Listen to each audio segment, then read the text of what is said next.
प्रसादेन मुकुन्दशयनायते राजराजाय वेतो राघवेन्द्रं तमाश्रये आश्रयतो तुषाराद्रेः योषितो जतवान् मुहुः सत्यध्यानगुरुः यतीन्द्रेण विपूजितः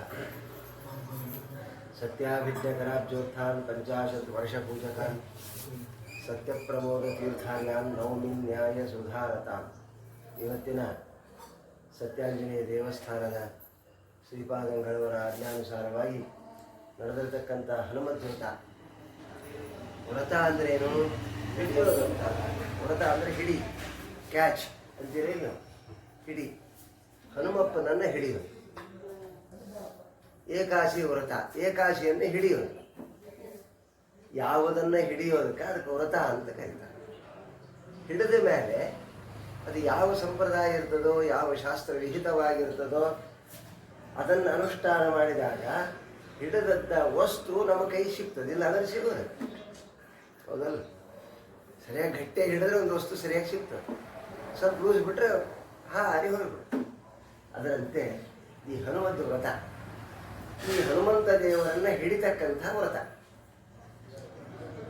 ಜಯಂತಿ ಬ್ಯಾರೆ, ಮಧ್ವನವಮಿ ಬ್ಯಾರೆ, ಈ ವ್ರತ ಬ್ಯಾರೆ. ಈ ಹನುಮಂತ ವ್ರತದಲ್ಲಿ ಪ್ರಧಾನವಾಗಿ ನಾವು ಚಿಂತನೆ ಮಾಡಬೇಕಾಗಿರ್ತಕ್ಕಂಥದ್ದು 2 ಅಂಶ. ಒಂದು, ವ್ರತಕ್ಕೆ ಮುಖ್ಯನಾಗಿರ್ತಕ್ಕ ಪ್ರಾಣದೇವರ ಮಹಿಮ, ಅವರ ಮಹಿಮೆ ಎಂಥದ್ದು ಅಂತ ತಿಳ್ಕೊಳ್ಳೋದು. ನಂತರದಲ್ಲಿ ಯಾರು ಈ ಪ್ರಾಣದೇವರ ಉಪಾಸನೆಯನ್ನು ಮಾಡಿ ಫಲವನ್ನು ಹೊಂದಿದ್ದಾರೆ ಅಂತ ತಿಳ್ಕೊಳ್ಳೋದು. 2 ಪಾಯಿಂಟ್. ಪ್ರಾಣದೇವರ ಮಹಿಮೆ ಅಂತೂ ಸಾಕಷ್ಟು ಕೇಳಿದ್ದೀವಿ, ನಿತ್ಯ ಅನುಭವಿಸ್ತೀವಿ. 21,600 ಹಂಸ ಮಂತ್ರಗಳನ್ನು ಜಪ ಮಾಡಿ ನಮ್ಮನ್ನೆಲ್ಲ ಪುನರುಜ್ಜೀವನವನ್ನು ಮಾಡ್ತಾ ಇದ್ದಾರೆ. ಮಲಗಿದವ್ರನ್ನ ಎಬ್ಬಿಸ್ತಾರೆ, ಎಬ್ಬಿಸ್ತೇವ್ರನ್ನ ಮತ್ತೆ ಪುನಃ ಮಲಗಿಸ್ತಾರೆ, ಮತ್ತೆ ಎಬ್ಬಿಸ್ತಾರೆ, ಜೀವನ ಮಾಡ್ತಾರೆ. ತತ್ವಜ್ಞಾನ ಮುಕ್ತಿಭಾಜ ಸುಖ ಯಸಿ ಹಿಗುರೋ ಯೋಗ್ಯತಾ ತಾರತಮ್ಯ, ಅವರವರ ಯೋಗ್ಯತಾನುಸಾರವಾಗಿ ಪ್ರಾಣದೇವರು ಆ ಕಾರ್ಯವನ್ನು ಮಾಡಿ ಜೀವರಾಶಿಗಳನ್ನು ಇಲ್ಲಿ ತನಕ ಮೋಕ್ಷ ಪರ್ಯಂತರವಾಗಿ, ತ್ರಿವಿಧ ಜೀವರಾಶಿಗಳಿಗೂ ಮೋಕ್ಷ ಪರ್ಯಂತರವಾಗಿ ಕೆಲಸವನ್ನು ಮಾಡಿ ಸದ್ಗತಿಯನ್ನು ಕೊಡಿಸ್ತಾರೆ. ಭಗವಂತನನ್ನು ಪ್ರಾರ್ಥನೆ ಮಾಡೋರು ಇವರೇ. ತದದೀನಂ ದೂನಂ ಅನಾಥಂ ಮಾಮುದ್ಧರ ಇತಿ ವಿಜ್ಞಾಪನ ಕರ್ತೃಣಾಮ್ ಅಂತಾರೆ ಮಂತ್ರಾಲಯ ಪ್ರಭುಗಳು. ಇಂಥ ಮಹಾನುಭಾವರು ಏನಂತಾರೆ? ಜೀವರಾಶಿಗಳನ್ನು ಕರ್ಕೊಂಡು ಹೋಗಿ ವಿರಜಾ ನದಿಯ ದಂಡಿಗೆ ನಿಂದಿರಿಸಿ ಬ್ರಹ್ಮದೇವರ ಸಂಗಡ ಪ್ರಾರ್ಥನೆ ಮಾಡ್ತಾರೆ ಭಗವಂತನನ್ನ. ಸ್ವಾಮಿ, ಈ ಜೀವ ಉದ್ಧಾರವನ್ನು ಮಾಡು ಸ್ವಾಮಿ, ಈ ನೀವು ಉದ್ಧಾರ ಮಾಡಲಿಕ್ಕೆ ಉದ್ಧಾರ ಇಲ್ಲ ಅಂತ ಪ್ರಾರ್ಥನೆ ಮಾಡತಕ್ಕ ಮಹಾನುಭಾವರು ವಾಯುದೇವರು. ಇಂತಹ ವಾಯುದೇವರು ಭೂಲೋಕದಲ್ಲಿ ಅವತಾರ ಮಾಡ್ತಾರೆ. ಎಲ್ಲ ಕಾಲಕ್ಕೂ ಅವತಾರ ಮಾಡ್ತಾರೆ. ಯಾಕೆ ಅವತಾರ ಮಾಡ್ತಾರೆ ಅಂದರೆ ಸಜ್ಜನರ ಉದ್ಧಾರಕ್ಕಾಗಿ ಅನುಗ್ರಹ ಮಾಡ್ತಾರೆ. ಉದ್ಧಾರ ಮಾಡಿ ಏನು ಮಾಡ್ತಾರೆ? ಸುಜೀವಿಗಳನ್ನು ಗ್ರಹಣ ಮಾಡ್ತಾರೆ ಅಷ್ಟೇ. ರಾಜಸ ಮತ್ತು ತಾಮಸ ಜೀವರಾಶಿಗಳಿಗೆ ನೀವು ಏನು ಹೇಳಿದ್ರು ಅಲ್ಪ ಸ್ವಲ್ಪ. ರಾಜಸ ಜೀವರಾಶಿಗಳು ತಮ್ಮ ಫಲವನ್ನು ಹೊಂದೋ ತನಕ ಭಗವದ್ ಆರಾಧನೆಯನ್ನು ಮಾಡ್ತಾರೆ. ತಾಮಸ ಜೀವರಾಶಿಗಳು ಆರಾಧನೆ ಮಾಡಿದಂತೆ ನಟಿಸಿ ಭಗವದ್ವೇಷ ಮಾಡ್ತಾರೆ. ಜಾನಾಮಿ ಧರ್ಮಂ ನಚಮೇ ಪ್ರವೃತ್ತಿ, ಜಾನಾಮಿ ಧರ್ಮೇ ನಚಮೇ ನಿವೃತ್ತಿ ಅನ್ನ ದುರ್ಯೋಧನ. ಹೌದು, ಅದಕ್ಕೋಸ್ಕರ ಅಂತ ಯಾವ ಶ್ರೇಷ್ಠವಾದ ವ್ರತ ಹನುಮಪ್ಪನ ವ್ರತ. ಇಂತಹ ವಾಯುದೇವರ ಅವತ್ತು ಅತ್ಯವಶ್ಯಕವಾಗಿ ಮಹಿಮೆಯನ್ನು ತಿಳಿಸಿ ನಂತರದಲ್ಲಿ ಈ ವ್ರತವನ್ನು ಯಾರು ಮಾಡಿದರು? ಧರ್ಮರಾಜ ವನವನ್ನು ಕುರಿತು ಪ್ರಯಾಣ ಮಾಡಿದ್ದಾನೆ. ಕೃಷ್ಣ ಪರಮಾತ್ಮ ಬಂದ ದ್ವೈಪಾಯನ ವನಕ್ಕೆ ಬಂದಿದ್ದಾನೆ. ಅಲ್ಲಿ ವಿಶಿಷ್ಟವಾಗಿರ್ತಕ್ಕಂಥ ಬ್ರಾಹ್ಮಣರ ಅತಿಥಿ ಅಭ್ಯಾಗತರ ಪೂಜಾ ನಿತ್ಯದಲ್ಲಿ ಎಂಥ ಧರ್ಮ, ಸಾಧೋ ಸಂಘ ನೋಡು, ಸಾಧುಗಳ ಸಂಘವನ್ನು ಮಾಡ್ತಾ ಆನಂದಮಯನಾಗಿದ್ದಾನೆ. ಒಂದು ದಿವಸ ಕೃಷ್ಣನನ್ನು ಕೇಳಿದ ಧರ್ಮರಾಜ, ಸ್ವಾಮಿ, ನಾವು ಇಲ್ಲಿ ಅಡವಿಗೆ ಬಂದ ಕಾರಣ ಏನು? ಅಡವಿಗೆ ಯಾಕೆ ಬಂದಿದ್ದೀವಿ ನಾವು? ಕಾರಣ ಹೇಳು ಅಂತ ಕೇಳಿದಾಗ ಆಗ ಕೃಷ್ಣ ಹೇಳಿದ, ನೋಡಪ್ಪ, ನೀನು ಪ್ರಧಾನವಾಗಿ ಹನುಮದ್ವ್ರತ ಆಚರಣೆ ಮಾಡಿಲ್ಲ, ಅದಕ್ಕೆ ನಿನಗೆ ಏನಾಗಿದೆ? ಈ ವನವಾಸ ತಪ್ಪಿದ್ದಲ್ಲ. ಹಾಗೆ ಹನುಮದ್ವ್ರತ ಅಂದ್ರೆ ಏನು ಅಂತ ಕೇಳಿದ. ಕೃಷ್ಣನೇ ತನ್ನ ಭಕ್ತರ ಮಹಿಮೆಯನ್ನು ಹೇಳ್ತಾನೆ. ಅನುಗ್ರಹಾನ್ ಮನ್ಯೇಶ್ಚೈವ ಅನುಗ್ರಹ ಇವ ದೇವತಾ.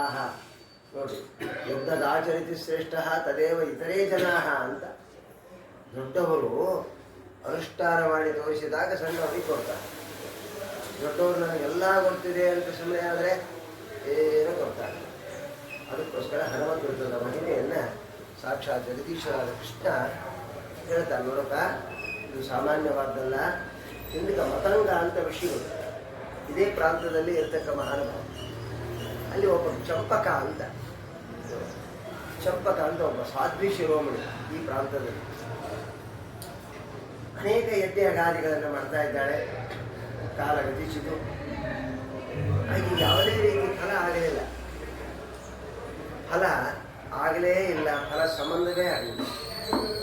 ಕಡೆಗೆ ದೇವತೆಗಳನ್ನು ಕುರಿತು ಪ್ರಾರ್ಥನೆ ಮಾಡಿ, ಸ್ವಾಮಿ, ನಾನು ಇಲ್ಲೇ ಅನುಷ್ಠಾನ ಮಾಡತಕ್ಕಂಥ ಪ್ರತಿಯೊಂದು ಫಲಗಳು ಕೂಡ ಯಾಕಾಗ್ತಾ ಇಲ್ಲ, ಆಗದಕ್ಕೆ ಕಾರಣ ಏನು ಅಂತ ಕೇಳಿದಾಗ ಆಗ ದೇವತೆಗಳು ಹೇಳಿದಮ್ಮ, ಇಲ್ಲಿ ನಡೆದಿರ್ತಕ್ಕಂಥ ವಿಶೇಷವಾದ ಯಜ್ಞ ಯಾಗಾದಿಗಳ ಫಲವನ್ನು ರಾಕ್ಷಸರು ತಗೊಂಡು ಹೋಗ್ತಾ ಇದ್ದಾರೆ.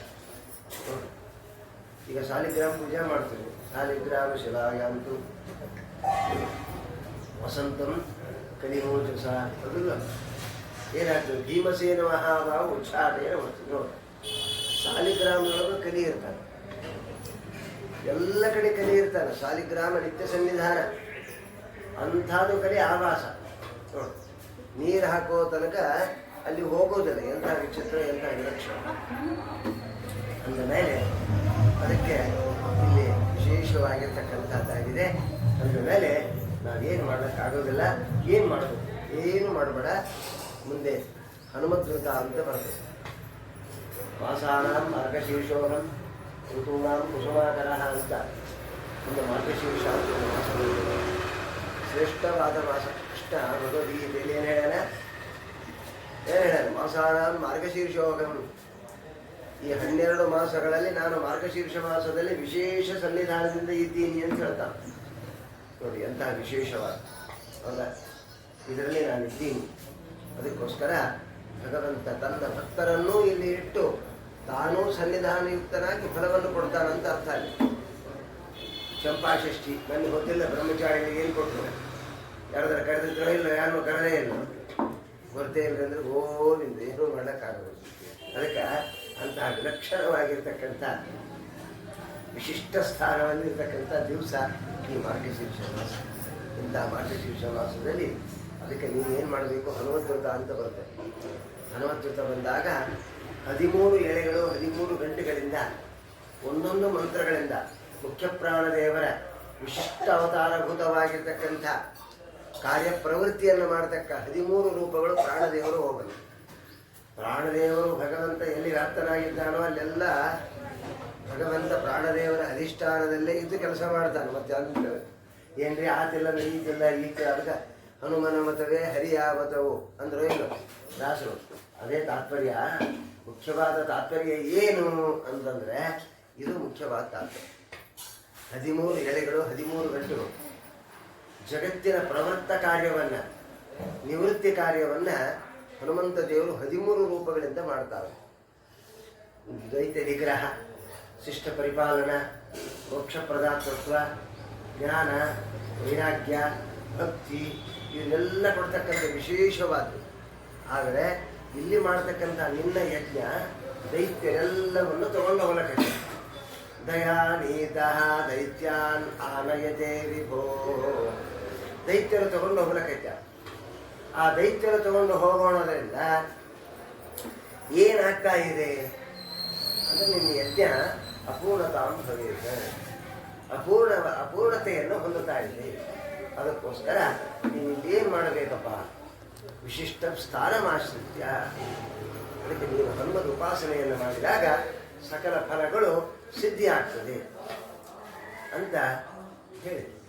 ಆಶ್ಚರ್ಯವಾಯಿತು. ಏನು ವಿಲಕ್ಷಣ, ಏನು ಆಶ್ಚರ್ಯಕರವಾದ್ದು, ಏನಿದು ಹನುಮದ್ವೃತ ಅಂದಾಗ ಆಗ ಹೇಳ್ತಾರೆ ಮತಂಗ ಋಷಿಗಳು ಆ ವಿಷಯವನ್ನು ಹೇಳ್ತಾರೆ. ವಿಶೇಷವಾದ ಅದರ ಮಹಿಮೆಯನ್ನು ಹೇಳ್ತಾರೆ. ನೋಡಪ್ಪ, ಹಿಂದೆ ದೇವಾಸುರ ಯಜ್ಞದಲ್ಲಿ ದೇವ ಅಸುರರ ಯಜ್ಞ ಮತ್ತು ಯುದ್ಧ ಎಲ್ಲ ಕಾಲಕ್ಕೂ ಇರ್ತದೆ. ಯಜ್ಞನೂ ಇರ್ತದೆ, ಯುದ್ಧನೂ ಇರ್ತದೆ. ಅವರು ಜಯಶೀಲರಾಗಲಿ ಅಂತ ಯಜ್ಞ ಮಾಡ್ತಾರೆ ದೈತ್ಯರು ಕೂಡ.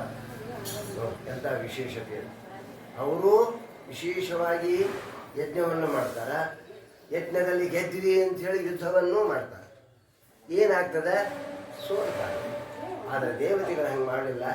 ಈ ಹನುಮದ ಉಪಾಸನೆಯನ್ನು ಮಾಡಿ ಹನುಮಂತ ದೇವರ ಆಕಣಾಶ್ವ ಸಮರು ಪ್ರಳಯೇತಿ ಪ್ರತಿಭಾತಿ ಪರಾವರ ಅಂತ ವಿಶಿಷ್ಟವಾಗಿರ್ತಕ್ಕಂಥ ಯಜ್ಞವನ್ನು ಅವರು ಮಾಡಿದರು. ಮಾಡಿದಾಗ ಆಗ ಪ್ರತ್ಯಕ್ಷರಾಗಿರ್ತಕ್ಕ ಪ್ರಾಣದೇವರು ಬಂದು ಅನುಗ್ರಹ ಮಾಡಿದರು. ಏನಂತ ಅನುಗ್ರಹ ಮಾಡಿದ್ರಪ್ಪ? ನೀವು ಕೆಲಸ ಮಾಡಿದ್ರು.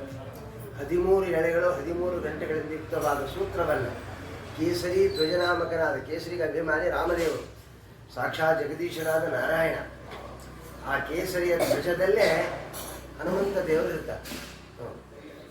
ಅದಕ್ಕೆ ಅಭಿಮಾನಿ ಯಾರು? ರಾಮ. ರಾಮನೊಳಗೆ ಹನುಮ, ಹನುಮನೊಳಗೆ ರಾಮ. ಅದಕ್ಕೆ ಅಂತ ವಿಶಿಷ್ಟವಾಗಿರ್ತಕ್ಕಂಥ 13 ಎಳೆಗಳು. ಈ 13 ಸಂಜ್ಞೆ ಏನು ಅಂದರೆ 11 ಏಕಾದಶೇಂದ್ರಿಯಗಳು, 12ನೇದು ಯಾವುದು? ವಿಶಿಷ್ಟವಾಗಿರ್ತಕ್ಕಂಥ ಮಹತ್ತತ್ವ. ಅದರ ಮೇಲೆ ಇರ್ತಕ್ಕ ಮಹತ್ತತ್ವಕ್ಕೆ ಅಭಿಮಾನಿಯಾದವರೇ ಬ್ರಹ್ಮದೇವರು, ವಾಯುದೇವರು. 12, 13 ಈ 13 ಗಂಟೆಗಳನ್ನು ನೀವು ಹಾಕಿ 13 ಎಳೆಗಳಲ್ಲಿ ನನ್ನನ್ನೇ ಆಹ್ವಾನ ಮಾಡಿರಿ. ನನಗೆ ಭಗವಂತ ಕೊಟ್ಟ ವಿಶೇಷವಾದ ವರ. ರಾಮಾವತಾರ ಕಾಲದಲ್ಲಿ ಹನುಮಂತ ದೇವರು ಏನೂ ಕೇಳಿಲ್ಲ ನೋಡ್ರಿ. ಸುರಭಂಚ ಕಿಂಚಿತ ನ ರಾಮ ರಾಜ್ಯ ಸುರಭಂಚ ಕಿಂಚಿತ, ಏನೂ ಕೇಳಲಿಲ್ಲ. ಆಗ ಸಾಕ್ಷಾತ್ ಜಗದೀಶನಾದ ಭಗವಂತ ಹನುಮಂತನನ್ನ ಪಂಚ ಪ್ರಾಣಾನ್ ದಾಸ್ಯಾಮಿತೇ ಕಪೇಹೆ ಅಂತ ಹನುಮಂತ ದೇವರನ್ನ ಕರೆದು ಗಟ್ಟಿಯಾಗಿ ಆಲಿಂಗನ ಮಾಡಿಕೊಂಡ. ಆಲಿಂಗನ ಮಾಡಿಕೊಂಡಾಗ ಭಗವಂತನ 11 ಇಂದ್ರಿಯಗಳು ನಿಯಂತ್ರಣ ಮಾಡತಕ್ಕ ಮಹತ್ತತ್ವವನ್ನು ನಿಯಂತ್ರಣ ಮಾಡತಕ್ಕ ಭಗವಂತನ ಸ್ವರೂಪ ರೂಪ ಅದೇ 13 ಸಾಕ್ಷಾತ್ ಜಗದೀಶನಾದ ಭಗವಂತನ ವಿಶೇಷ ಸನ್ನಿಧಾನ ಪ್ರಾಣದೇವರಲ್ಲಿ ಹೋತು. ಎಂತಹ ಶಕ್ತಿ ಇರಬಲ್ಲ. ಅಂತಹ ಶಕ್ತಿ ನಾನು ರಾಮನಿಂದ ಪಡೆದಿದ್ದೀನಿ. ಅದಕ್ಕೋಸ್ಕರ ನೀವು ಈ ಧಾರವನ್ನು ಧಾರಣ ಮಾಡ್ರಿ. ನಾನಲ್ಲ, ಸಾಕ್ಷಾತ್ ಜಗದೀಶನಾದ ಭಗವಂತನೇ ನಿಮ್ಮ ಯಜ್ಞವನ್ನು ರಕ್ಷಣೆ ಮಾಡ್ತಾನೆ ಅಂತ ಹೇಳಿದಾಗ ಆಗ ಆ ಯಜ್ಞವನ್ನು ಮಾಡಿ ವಿಶೇಷವಾದ ಫಲವನ್ನು ಹೊಂದಿ ಏನು ಮಾಡಿದರು? ಉತ್ತಮವಾಗಿರ್ತಕ್ಕ ಯುದ್ಧದಲ್ಲಿ ಜಯಶೀಲರಾದರು ಅಂತ ಬರ್ತದೆ. ಅದರಂತೆ ಇಲ್ಲಿ ಚಂಪಕ ಅಂತಕ್ಕ ಮಹಾನುಭಾವಳು ಯಜ್ಞವನ್ನು ಉದ್ಯುಕ್ತರಾಗಿದ್ದಾಳೆ. ದೈತ್ಯರ ಪ್ರವೇಶ, ಯಾಕಂದರೆ ವಿಶ್ವಾಮಿತ್ರರು ಸುಬಾಹು ಮಾರೀಚರು ಹೆಂಗ ಯಜ್ಞದಲ್ಲಿ ವಿಶ್ವಾಮಿತ್ರ ಯಜ್ಞದಲ್ಲಿ ಬರ್ತಿದ್ರು ಅದರಂತೆ ಬರ್ತಾ ಇದ್ರು. ಆಗ ಏನು ಮಾಡಿದ್ರು ಅಂದರೆ ಪ್ರಾಣ ಪ್ರತಿಮಾ, ಒಂದು ಪ್ರಾಣದೇವರ ಪ್ರತಿಮೆಯನ್ನು ಮಾಡಿ, ಯಾಕಂದರೆ 3 ಕೋಟಿ ರೂಪಗಳಿರ್ತಾವೆ ಪ್ರಾಣದೇವರದೇ. ಈ ಮೂರ್ತಿಯಲ್ಲಿ 3 ಕೋಟಿ ರೂಪ ಸಂಯುಕ್ತ ಮುಖ್ಯ ಪ್ರಾಣಾಭಿಧ ಅಂತ ನೋಡಿ. 3 ಕೋಟಿ, ಒಂದಲ್ಲ ಎರಡಲ್ಲ. ಉಳಿದೆಲ್ಲ ದೇವತೆಗಳಲ್ಲಿ ಅಲ್ಪ ಸ್ವಲ್ಪ ಇರ್ತದೆ. ಆದರೆ ಪ್ರಾಣದೇವರ ವಿಶೇಷವಾಗಿರ್ತಕ್ಕಂಥ ಪ್ರತಿಮಾದಲ್ಲಿ 3 ಕೋಟಿ ರೂಪಗಳು ಅವಿಚ್ಛಿನ್ನವಾಗಿ ಪುಂಖಾನುಪುಂಖವಾಗಿರ್ತಾವೆ. ಅದಕ್ಕೆ ಆ ಪ್ರಾಣದೇವರಿಗೆ ನಮಸ್ಕಾರ ಮಾಡಿದರೆ ಎಲ್ಲ ದೇವತೆಗಳಿಗೆ ನಮಸ್ಕಾರ ಮಾಡಿದೆ.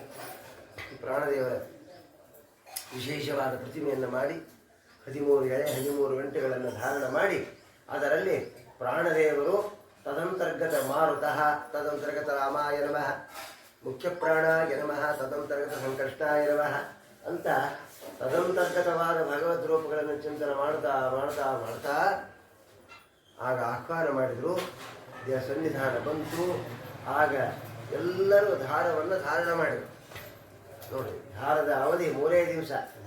ನಾವು ಇಡೀ ವರ್ಷಾನುವರ್ಷ ಮೈಲಿ ಬರಲಿ, ಬುದ್ಧಿ ಬರಲಿ, ಅಗವೃಕ್ಷದ ಆಧಾರ, ಕೋಟೆ ಆಂಜನೇಯನ ಧಾರ, ಸತ್ಯಾಂಜನೇಯನ ಧಾರ, ಜ್ಞಾನ ಮಂದಿರ ಆಂಜನೇಯನ ಧಾರ, ಇಲ್ರಿ ಗುಡ್ಡದ ಮೈ ತುಂಬ ಹಾಕಿರ್ತದಂದ್ರೆ ಅದರಿಂದ ಏನೂ ಫಲ ಬರೋದು. ತಿಳಿತಾ? ಇದು ಹೆಂಗಪ್ಪ ಅಂದರೆ ಎಲ್ಲ ಕಡೆ ಹನುಮಂತ ಮಾಡಿದಂತ ಊಟ ಮಾಡಿದಂಗೆ. ಇಲ್ಲಿ ಊಟ ಮಾಡೋದು, ಅಲ್ಲಿ ಊಟ ಮಾಡೋದು. ಊಟ ಎಷ್ಟು ಯಾವುದೆಷ್ಟು ಜೀರ್ಣ ಆಗಬೇಕು ಅಷ್ಟೇ ಜೀರ್ಣ ಆಗ್ತದೆ ಹೊರತು ನೀವು ಎಲ್ಲಿ ಏನು ಉಂಡ್ರೂ ಯಾವುದು ಆದ್ರೆ ವಾಂತಿ ಆಗ್ತದೆ ಅಷ್ಟೆ. ಅದರಂತೆ ಈ ಹನುಮದ್ವೃತದ ಧಾರ ಅಷ್ಟು ವಿಶೇಷವಾಗಿರ್ತದೆ. ಅದಕ್ಕೋಸ್ಕರ ಒಂದು ಕಡೆ ಹಾಕ್ಕೊಂಡ್ರೆ ಸಾಕು. ಮತ್ತೆ ಎಲ್ಲೆಲ್ಲೆಲ್ಲೆಲ್ಲೇ ಹಾಕ್ಕೊಂಡು ಒಂದೇ ಕಡೆ ಹಾಕ್ಕೊಂಡು ಇಲ್ಲಿ ಅಲ್ಲಿಂದ ಇಲ್ಲಿಂದ ಮೈ ತುಂಬ ಹಾಕ್ಕೊಂಡು ಮಂದಿಗೆ ತೋರಿಸೋದು ಒಂದು ಹಳದಿದು ಕೇಸರಿದು ಕರಿಯೋದು ನೀಲಿದು ಹಾಕ್ಕೊಂಡು ಇಷ್ಟು ಮನ್ ಕಲರ್ ಆಗಿ ಒಳ್ಳೆ ಬೀರು ಹಾಕ್ಕೊಂಡಂಗೆ ಹೆಕ್ಕೆ ಮಾಡಿದ್ವಿ. ಆದ್ದರಿಂದ ಅಂಥ ಯಾವ ದಾರವನ್ನು ಧಾರಣ ಮಾಡಿದಾಗ ವಿಶೇಷವಾಗಿ ನಿಮಗೆ ಸನ್ನಿಧಾನ ಬರ್ತದೆ. ನಿಮಗೆ ಬಂದ ಅನಿಷ್ಟಗಳ ನಿವೃತ್ತಿ ಇಷ್ಟ ಪ್ರಾಪ್ತಿ ಆಗ್ತದೆ. ನಮಗೂ ವಿಗ್ರಹಗಳು ಉಂಟು. ಆ ಚಂಪಕ ವಿಶೇಷವಾಗಿ ಯಜ್ಞವನ್ನು ಮಾಡಿ ಫಲವನ್ನು ಹೊಂದಿದ್ದು, ಆ ಫಲದಿಂದಲೇ ಇವತ್ತಿನ ದಿವಸ ಕಿಷ್ಕಿಂದ ಈ ಪ್ರಾಂತಕ್ಕೆಲ್ಲ ಹನುಮಂತ ದೇವರ ವಿಶೇಷ ಸನ್ನಿಧಾನ. ಅಲ್ಲಿ ದೈತ್ಯ ಆವೇಶ ಇಲ್ಲ, ಬಂದರೂ ಕೂಡ ನಿರಸನ ಆಗ್ತದೆ, ಹೋಗ್ಬಿಡ್ತದೆ. ನಮಗೂ ಕೂಡ ಪ್ರತಿನಿತ್ಯದಲ್ಲಿ 11 ಇಂದ್ರಿಯಗಳು, ಅದರ ಮೇಲೆ ಒಂದು ಮನಸ್ಸು, ಎಲ್ಲವೂ ಅಕೇಂದ್ರೀಕರಣ. ಅಂದರೆ ಕೇಂದ್ರೀಕರಣವಿಲ್ಲದೆ ನಾವೆಲ್ಲ ಒದ್ದಾಡ್ತಾ ಇದ್ದೀವಿ.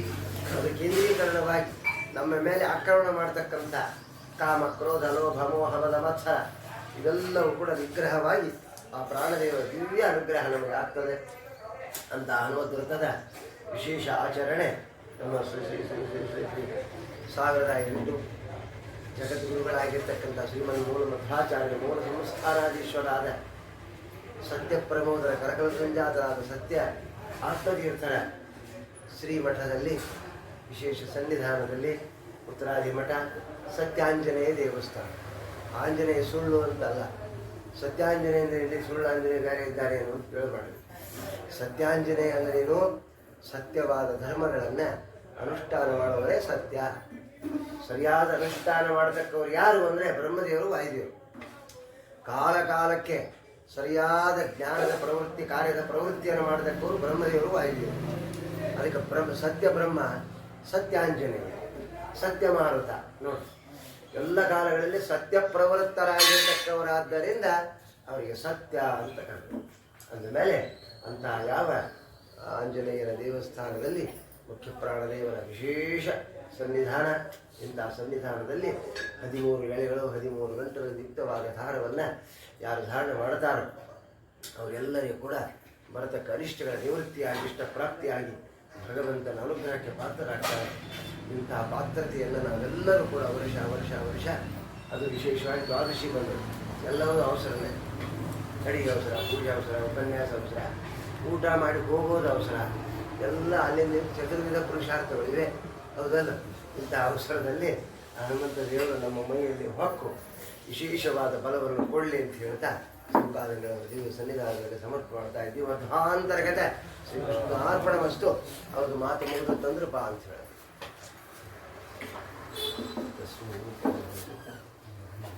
ಇಲ್ಲಿ ಹೊಡಿಬೇಕು, ಅಲ್ಲಿ ಹೊಡಿಬೇಕು, ಇಲ್ಲಿ ನನಗೆ ಗಂಟೆ ಬಾರಿಸಪ್ಪ, ಅಲ್ಲೇ ಗಂಟೆಗೆ ಬಾರಿಸ.